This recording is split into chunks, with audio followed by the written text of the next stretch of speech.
Hi, நம்ம இன்றைக்கி பார்க்க போகிறது ஒரு ப்ரோட்டீன் ரிச்சான டிஷ்ஷு. இது சாப்பாட்டுக்கு முன்னாடி சாப்பிட்றதா, சாப்பாட்டுக்கு பின்னாடி சாப்பிட்றதான்லாம் கேட்காதீங்க. இதுதான் பிரேக்ஃபாஸ்ட்டே. இது சாப்பிட்டு பாருங்கள், வயிறு ரொம்ப ஃபில்லிங்காக இருக்கும். இதுக்கு நான் ஃபஸ்ட்டு எடுத்துருக்கிறது முளைக்கட்டி உப்பு போட்டு வேக வச்ச பட்டாணி. நீங்கள் எந்த இது வேணாலும் எடுத்துக்கோங்க.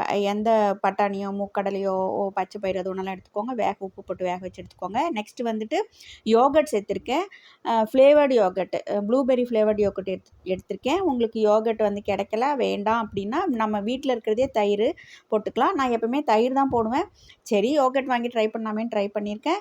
யோகர்ட் போட்டுக்கோங்க, இல்லை தயிர் போட்டுக்கோங்க. அடுத்து சியா சீடு, ஓவர் நைட் ஊற வச்ச சியா சீடு 1 ஸ்பூன் போட்டு ஒரு 1/4 டம்ளருக்கு மேலே தண்ணி ஊற்றி ஊற வச்ச சியா சீடு. அதுக்கப்புறம் அதில் தேவையான நம்ம காய்கறிலாம், பச்சை காய்கறிலாம் போட்டுக்கலாம். நான் குக்கும்பர், வெங்காயம் 2 சேர்த்துருக்கேன். நீங்கள் கேரட்டும் போட்டுக்கோங்க.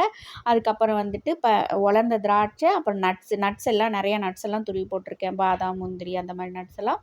இது கலக்கி சாப்பிட்டு பண்ணுங்கள். என்ஜாய் பண்ணுங்கள்.